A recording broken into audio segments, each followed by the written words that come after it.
hemmesi Peygamberimizden sallallahu aleyhi ve sellem sahabalardan gelen düşünürüşleri jemläp tefsir kitaplary yazılıpdyr. Eger dogry düşünürüş gerek bolsa şol ygtybarly tefsir kitaplaryna barmaly. Her tefsir kitabı mukap bolmaýar, şygalam tefsir kitabı bar. Ya bolmasa her hilakka ýoldan çykan azypdan insanlaryň ölçü ýazan tefsirleri bar. Ähli sünnetin içinde ähli sünnet ulamalarynyň ýazan ygtybarly tefsir kitaplaryna barmaly. Şol tefsir kitaplaryny görsek, musulman doganlar Ibn Kesir'inki bolsun, Tabari'nki bolsun, Qurtubi'nki bolsun, Bagawiy'nki bolsun, Celaleyn tefsiri bolsun, Azwul Bayan bolsun, haýsy ygtybarly ähli sünnet tefsir kitaplaryna, Kur'an-ı Kerim'iň açıklamasy ýazylan kitaplaryna barsak, hiç bir kitabynda bu iki ayette ölülerden kömek dilemegiň delili bar.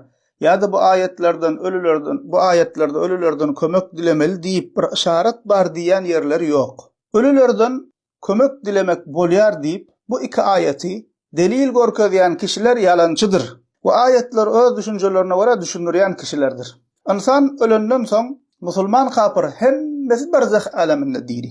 Yani Allah Teala ayetlerde bize yankı ayette täzen okasak näme diye? Allah ýolunda öldürilenler ölüler diýmän. Olar diridir, emma siz bilmeýärsiňiz diye. Nähilek diridigini siz bilmeýärsiňiz diye Allah Teala. Bakara 154'te. Ali İmran 169'da Allah ýolunda öldürilenler ölüler diýip hasaplamaň, olar diridirler.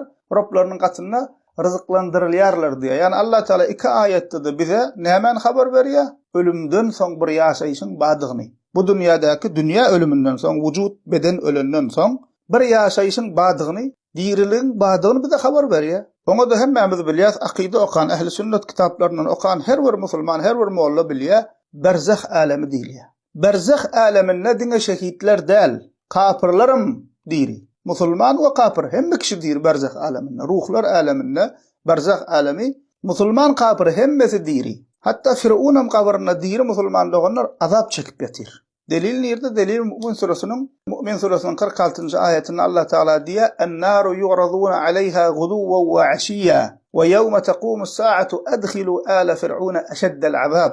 Allah Teala Firavun barada diýär: "Ýerden agşam olar oda salınıp dururlar" diýär. Kıyamet gopanna bolsa Firavunu we maşgalasyny iň agyr azabyň içine salyň diýler diýär. Musulman doganlar, ýerden we agşam olar oda salınıp dur, azap çekip dur diýär Allah Teala. Ondan soň ýerde Allah Teala diýär, kıyamet gopanna bolsa, onda bu azap çekip duran ýerleri, wagtlar haçan kıyametden öň nirde berzah aleminde. Kabr azabyny çekip ýatyrlar.